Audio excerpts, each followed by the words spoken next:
So in this video, we're going to be talking about one of my least favorite subjects, a subject that I despise quite a bit. It's the subject of visas, Thai visas, and Thai immigration. If you guys have lived in this country for long enough, dealing with visas and immigration, it's a giant pain in the ass. It's one of my least favorite things to do while living in this wonderful country, and I try to avoid it as much as I can, which is pretty much non-existent. Thailand's a very easy country to visit here short-term as a tourist, but it can be pretty complicated if you do decide to live here long-term.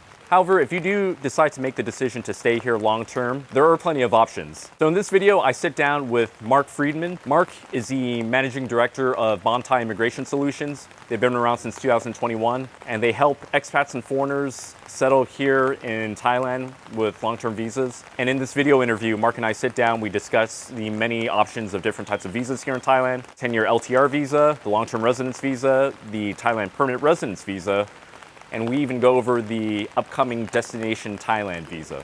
So this video is meant for serious people that want to stay here long-term. And if you're not so serious, don't watch this video. But if you are serious, definitely watch this video. I think it's going to help you out quite a bit. All right, ladies and gentlemen, so I'm here with Mark Friedman. You are the managing director of Baan Thai Immigration Solutions. Do you mind giving us a quick intro of your background as well as what Baan Thai Immigration Solutions is all about? Sure. So I'm an American lawyer. I've been a member of the California Bar since 1987. I've got a Thai family. I've been married for many years to my lovely wife, Par. We've got a home up in Phetchabun. We came here in 2020. We were building a house up in Phetchabun, and we ended up building it on FaceTime when we got locked out of the country, which is an interesting experience. And my wife immigrated to the U.S. many years ago. We had a great experience. We had a great lawyer that helped us out, and then we had good resources here that helped my wife through the U.S. Embassy interview program. And then when I came here and got my first visa, I didn't have a great experience. I found it a little bumpy. There was no clear roadmap. There were a lot of strategic decisions that I made wrong, and I just wasn't finding the information I wanted. So I decided that we'd start Baan Thai with a couple of Thai folks, a couple of Thai partners. And the goal was to create an outbound team that would be Thai nationals immigrating or visiting abroad, primarily US, UK, Australia, English-speaking countries, yes. And provide them full service, meaning that as a California lawyer, I could give them the same service that they would find with a US-based law firm, but also have Thai native speakers that could help the Thai nationals collect their documents and prepare for their embassy interviews. So that's one half of the business. And Baan Thai literally means Thai house. So we wanted to make it easy and efficient and stress-free as possible. There'll be a little stress in the process, to make Thailand their home, Baan Thai. So yes, we've used those same sort of US immigration principles, software, technology, and so on to try to make it as easy as possible for people to make Thailand home, but also kind of pull the lens back a little bit and help them make strategic decisions depending on what their aspirations are. So do you want to make Thailand your home, permanent home?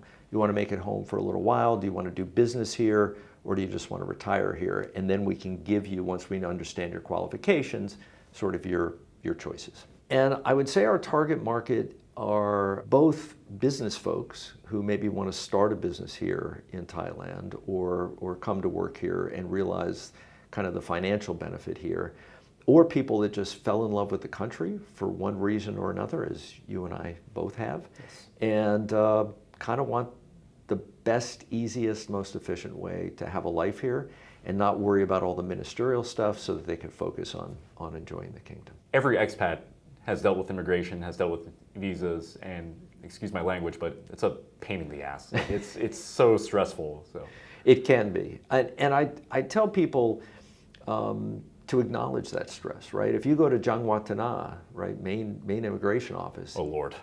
It's a bit of a madhouse, right? Tons yes. of people, especially if it's your first time there, right? What line do I get in? How does any of this work? You've got your documents in your hand. You're worried about, is my package completed, right? Do I have the right things?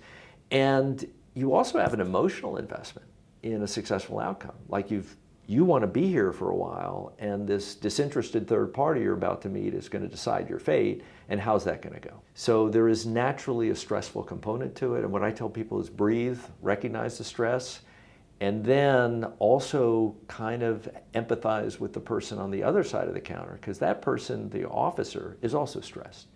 She or he is dealing with, how many people every day, and speaking different languages and different levels of preparedness. And they've probably heard the same question for 35 times. So by the time you get to the counter and she gets to the counter, you're both a little stressed. So how do you de-stress the situation and put yourself in the best possible position to have a productive conversation? Well, I think this is where if you exercise the Thai grang of extreme compassion and just smile, give that Thai hospitality, then I think your experience is going to be more smoothed out. Absolutely true, and especially away. So whenever I go in and out of immigration, even though traditionally I'm the older person, almost always, right? And you're supposed to wait for the younger person, I'm recognizing not the person, but the position that they're in and sort of respect for the kingdom. And that goes a long way in immediately building some trust. I also think as you approach the counter, and if you've left the cargo shorts and the tank top at home, and you're dressed respectfully, that first impression you create, okay, that'll help. You do, to your point, right, show respect and with a smile, that'll help. And then if you're prepared and organized, then the officer is saying, okay, now I'm dealing with a person that respects the process, and this is a person that is trying to help me do my job better.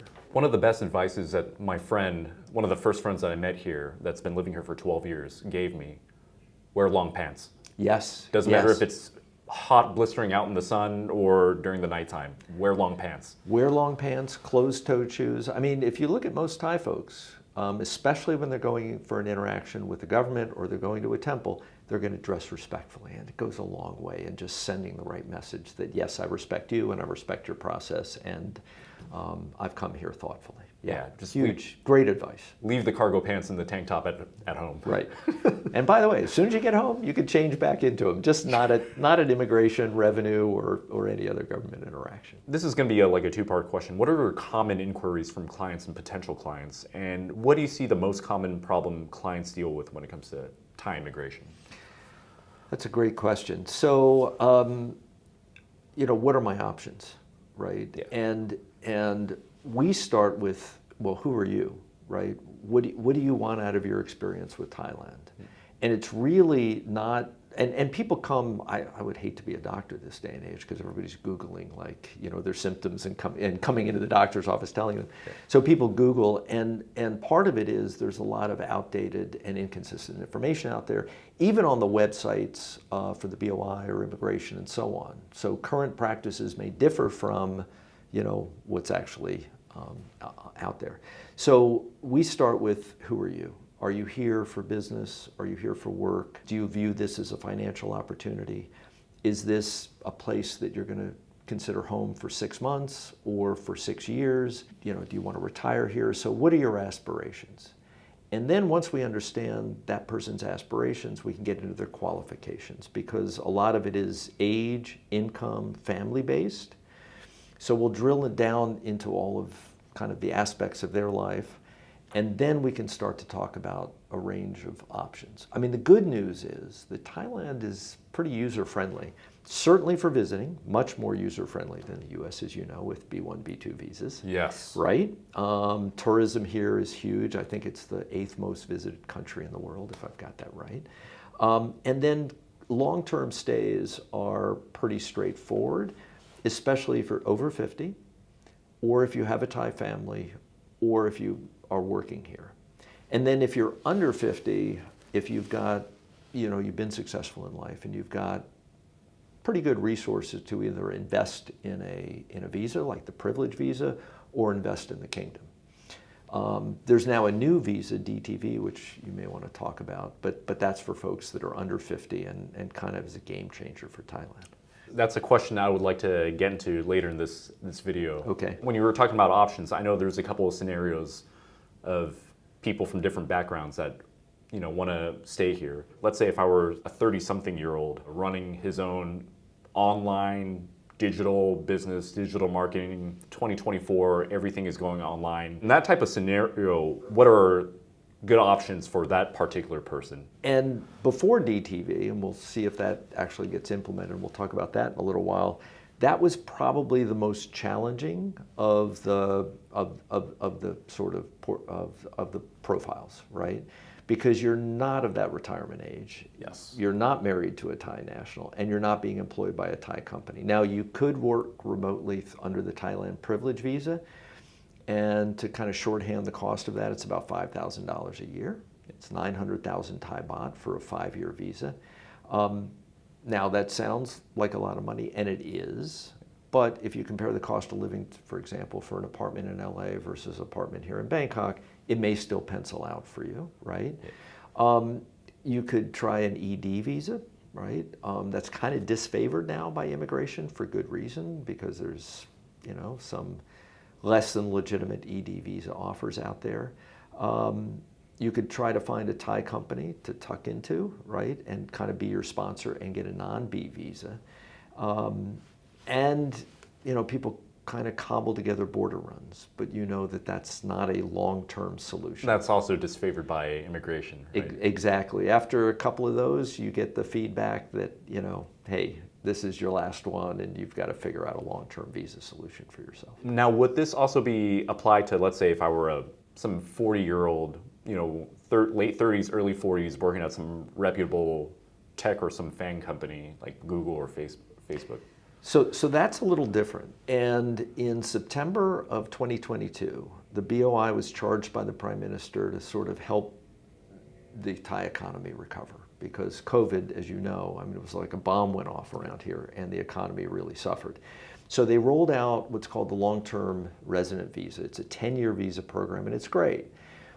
Part of that program, one of the categories, is for remote workers. So if you were an airline pilot, for example, working for Singapore Air, and you found Singapore to be very expensive and Bangkok to be maybe a good place to work, or you worked for Facebook or Google.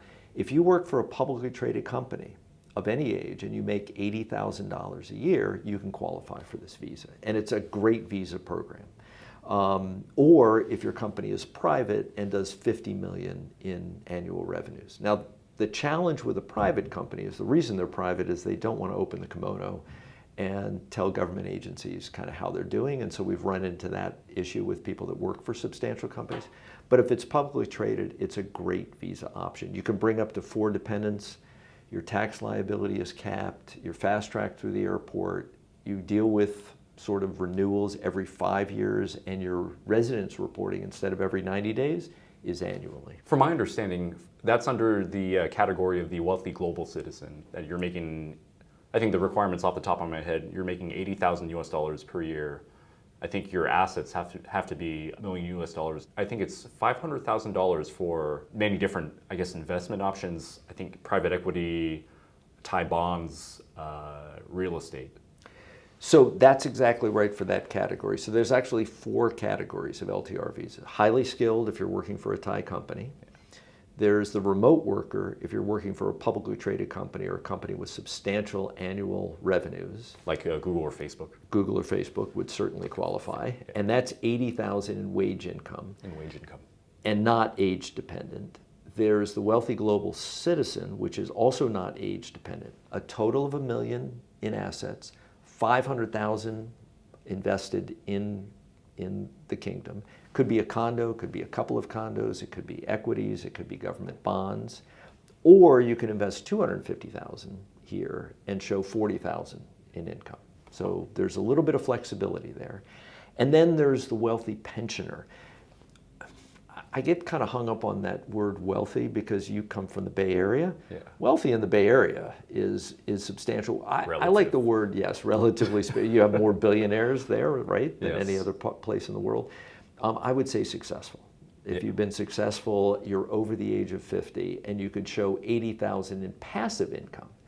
That could be Social Security, pension. It could be interest income, dividends from stocks. If you buy municipal bonds, right, you're clipping coupons.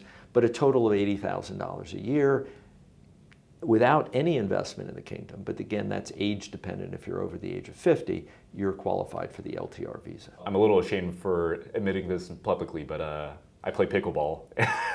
It's okay. And it's a great game. One of the guys that I play with, I think he's a retired doctor that switched over from the retirement visa over to the 10-year LTR. Yep. I think I would assume that he's under the wealthy pensioner.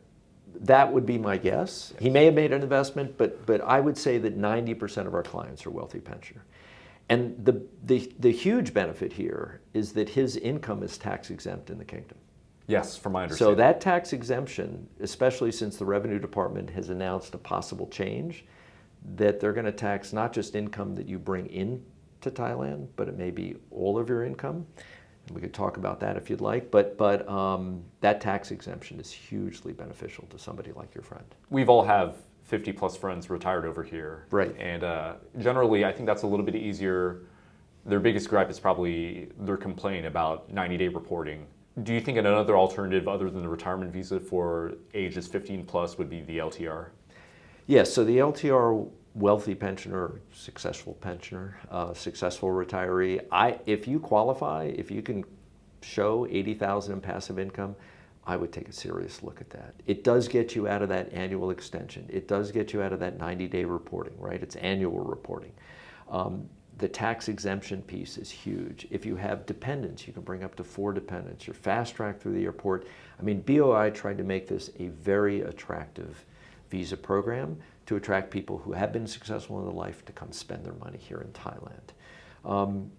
And it would be my hope at some point that, you know, maybe someday they'll take a look, and if you've been here for 5 or 6 years and contributing to the economy, that maybe you get out of the annual renewal and maybe they'll extend that a little bit or out of it, 90-day reporting. But right now it's, that annual trip to immigration and that 90-day reporting, it is kind of the bane of retirees' existence. I don't hear too many good things from my friends. And look, if the online 90-day reporting system is working, it makes it easier. I mean, you have to do the first one in person. So as long as the online program, and immigration has talked about improving the online system, and I do think they've made good investments in that. So it is what it is. It's just keeping track of it. I mean, if you travel outside of the country and that 90 days starts over again, right? It's just one of those ministerial hassles. I have a couple of friends that are on the Thai privilege visa, and for them, it's a hit or miss whether they do their first 90-day reporting in person, right, and then they have the option of doing it online. For them, it's a hit or miss. Sometimes it works, and then sometimes they'll reject their application, and then they'll be like, all right, crap, I'm going to have to go. And good thing they're on the Thai privilege visa because it's in and out within 5 minutes. Right. Do you have clients that come into that same issue as well? Yeah. The reliability of the system is the biggest bugaboo with people here. It's like, boy, if it was online, no problem, right? It's 5 minutes on the computer, no problem. And then you have people that are paying a premium visa like the Thai privilege visa. I figured that would be ironed out. Well, if you're doing your 90-day reporting here in Bangkok, the Thai privilege office will help you out with your 90-day reporting. If you're outside of Bangkok, you're kind of having to do it right on your own. Ugh. So let's keep fingers crossed that they'll continue to improve the quality and the reliability of the online reporting system, and that maybe someday for those of us who have been here for years on end, that they move away from 90-day reporting. But we're not hearing that right now. Yeah, I'm going to be a little bit more on the pessimistic side and not have my hopes up. I think that's justified. But again, for the LTR, it's annual, not 90-day. Yeah. Right. Yeah, I think out of all of those, that's probably the most attractive that I would see. With the talks of the new Destination Thailand Visa, it's not officially out yet, and I like to be in a position of like wargaming things and forward planning things. What can you foresee, some insights, some expectations that you could provide, as well as any concerns, and what can you predict can happen with this Destination Thailand Visa once it's finally implemented, whenever that's going to be? Right, and we don't know, and we're supposed to hear something by month's end, but there's a lot of stakeholders involved in this, so it may take a little while to implement. It's at least going to be MOFA and immigration that's going to have to be dealing with this. Pull the lens back for just a moment. This is a game changer for Thailand, but it's not a game changer globally. There's about 50 plus countries around the world that have similar programs to attract remote workers or digital nomads, I think that's kind of out of favor these days. But people that want to immerse themselves in a culture and do something more than just a holiday. So with 50 kind of countries that Thailand's competing with, this is not an outlier. This is not something novel, but it is new for Thailand. The Prime Minister and the cabinet is, they're committed to boosting the economy. This would certainly be a way to attract it. They're also going to extend, for example, when you graduate as a student here, they used to say you got 7 days to leave the country. Yes. You graduated from university, get out. Now they're out. saying stay around for a year, spend your money here, have a good time, right? Relax, and you have up to a year after. I think that's really nice of this administration to give recent graduates a year to, let's say, find work at a Thai company or just enjoy, right, the place where they worked so hard at university. Now you get to enjoy it for 6 months or a year. Yeah, I think that's great, right? And it's beneficial to Thailand. It's beneficial for the economy. So you're correct. This hasn't been published in the Royal Gazette yet until it is. It's right. It's more than aspirational because this was approved by the cabinet. But now, as I said, you've got the other stakeholders that now have to figure out exactly how this is going to work. So it's for anyone over 20. So the age restrictions go right out the window. For 5 years, it's 10,000 baht, $275. So that's quite a bargain. Yes. Now, if you extend, and you can stay for up to 6 months at a time. So it's kind of like a U.S. B1, B2 visitor visa in that regard. However, unlike a visitor visa to the U.S., you can extend for another 6 months. But you pay another 10,000 Thai baht, another $275. Again, if you're looking at cost of living differential between your home country and here, it probably pays for itself pretty easily. Sorry, and then you need to show 500,000 Thai baht financial wherewithal. So if you look at other programs around the world, some of them require showing of $2,000 to $3,000 a month in income, right? Some of them don't have income requirements. Some countries require insurance. Basically, the country you're coming to want to know that when you get there, you're able to support yourself, and if something goes wrong, you can take care of it financially. So we've yet to see exactly how that 500,000 Thai baht requirement will work. I suspect it's going to work like a 90-day non-O, where you have to show in English that you've got that equivalent in dollars or in pounds or in euros in your bank account, and you can provide that to MoFo with an online application. So their biggest concern is making sure that you're able to financially support yourself, and then you can also contribute. Exactly. And at $13,600 equivalent, which is about 500,000 Thai baht, given the current exchange rate, it's kind of in the lower end of the spectrum and what countries otherwise require for these kind of programs.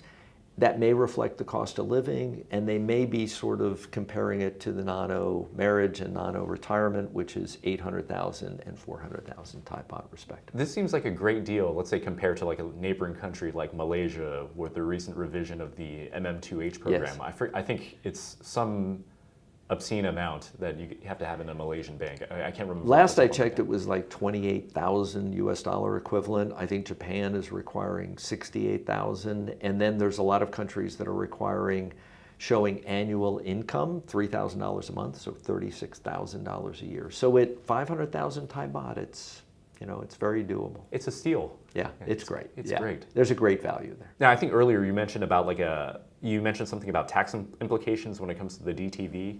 Off the top of my, I can't remember. So if you're going to be here for fewer than 180 days, great, right? You won't be tax domiciled here. But if you extend, right, you're a U.S. passport holder. Yes. So the great good news for us Americans is that we'll always, as long as we hold a U.S. U.S. passport, you're going to be tax domiciled in the U.S. You can also be tax domiciled here as soon as you spend 181 days here. So if you're on the DTV visa and you think, this is just with the extension and a great opportunity to live here annually, just understand that you trip that 181 days, now you're tax domiciled here, and it's going to require reporting. I also mentioned that the current revenue law is that you're taxed on income that you actually bring into the ecosystem here, right? You bring to Thailand. So if you're keeping, for example, you're paying for credit cards here and you're keeping a bank account overseas, you can pay a lot of bills without bringing a lot of money here, right? But the Revenue Department is talking about taxing all of your income. So it may have a larger economic impact on you. So it's something that you need to be aware of before you decide to spend a year here in Thailand. Doesn't it seem like it feels like the Revenue Department is, in a sense, encroaching, overreaching a bit? Well, look, they're going to tell you that it's, if you're tax domiciled here, if you're a resident of Thailand, you should pay taxes. And look, America's doing it to globally, us, yes. right? So I have to report all my income that I make here, I make in America, right? So, and that's forever and ever as long as I hold a U.S. passport. We're doing nothing differently.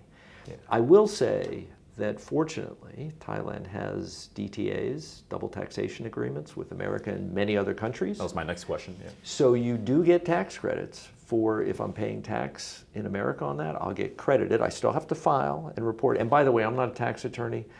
I have never gone wrong hiring tax experts in the United States and in Thailand, so I highly encourage people to do that.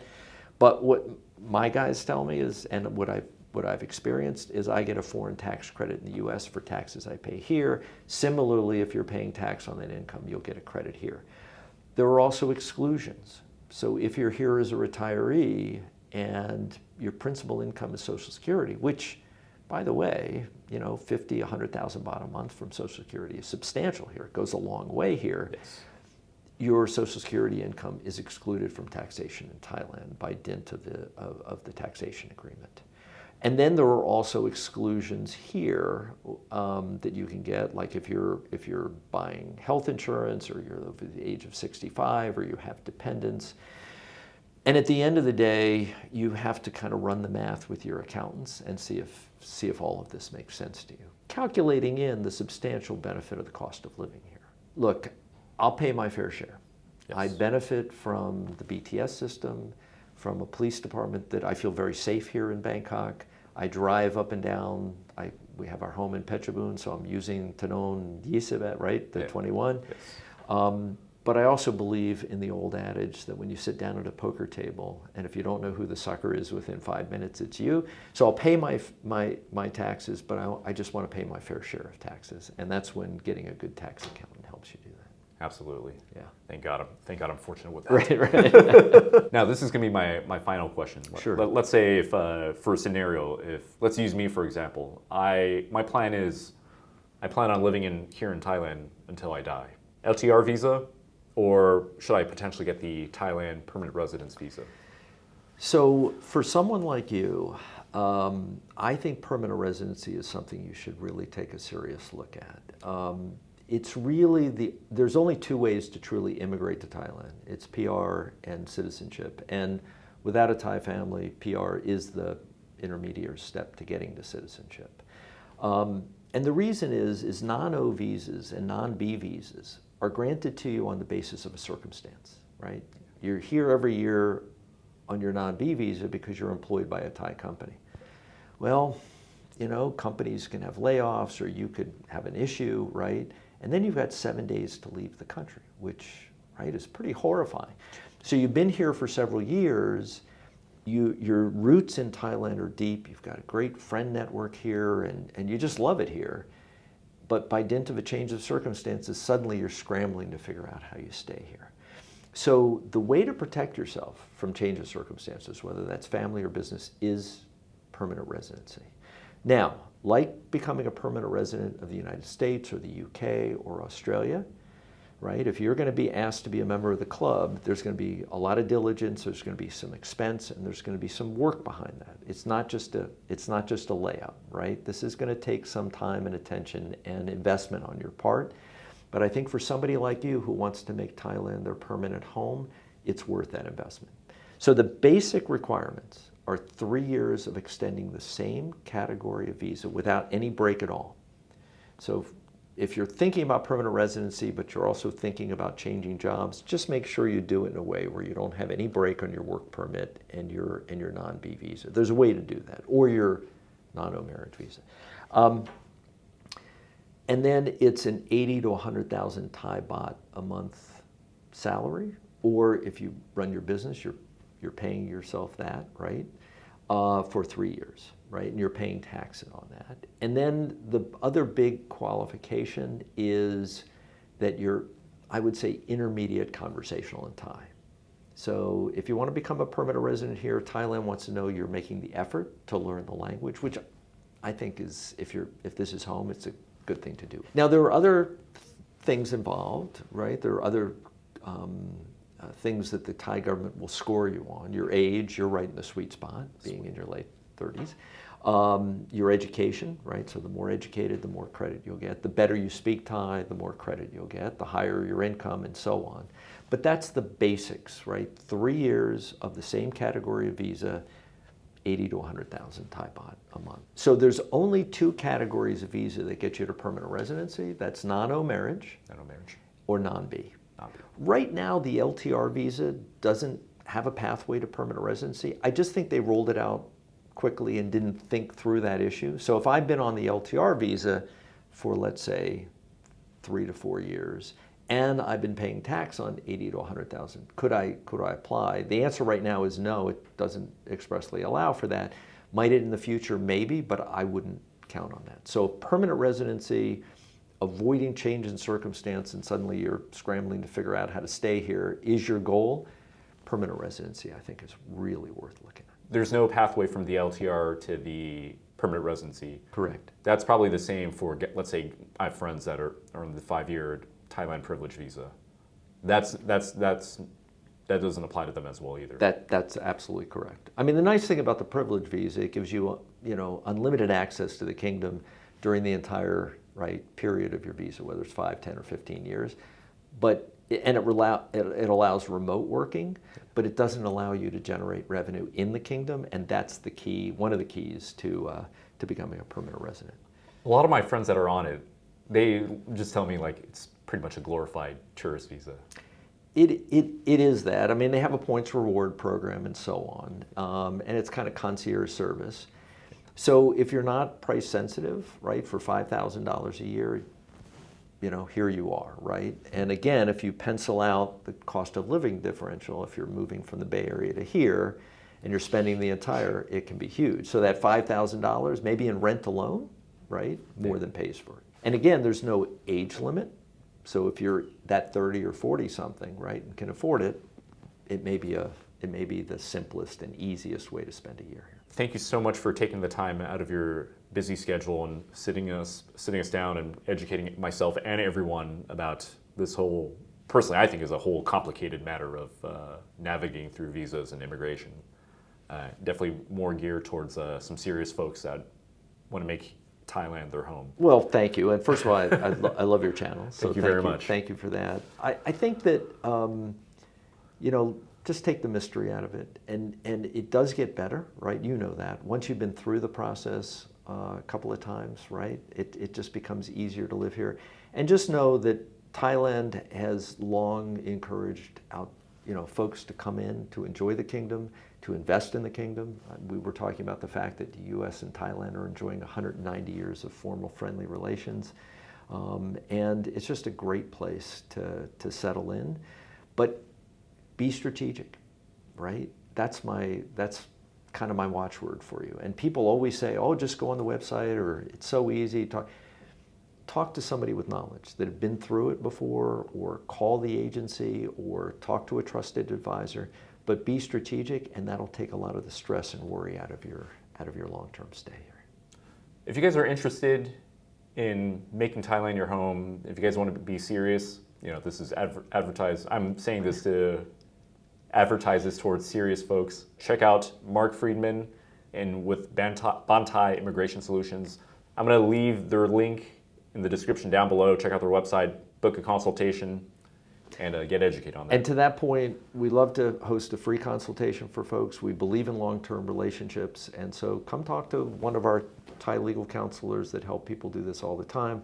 They're happy to spend some time with you and help you kind of think about this. Appreciate it, Mark. Thank you very much. Thank you.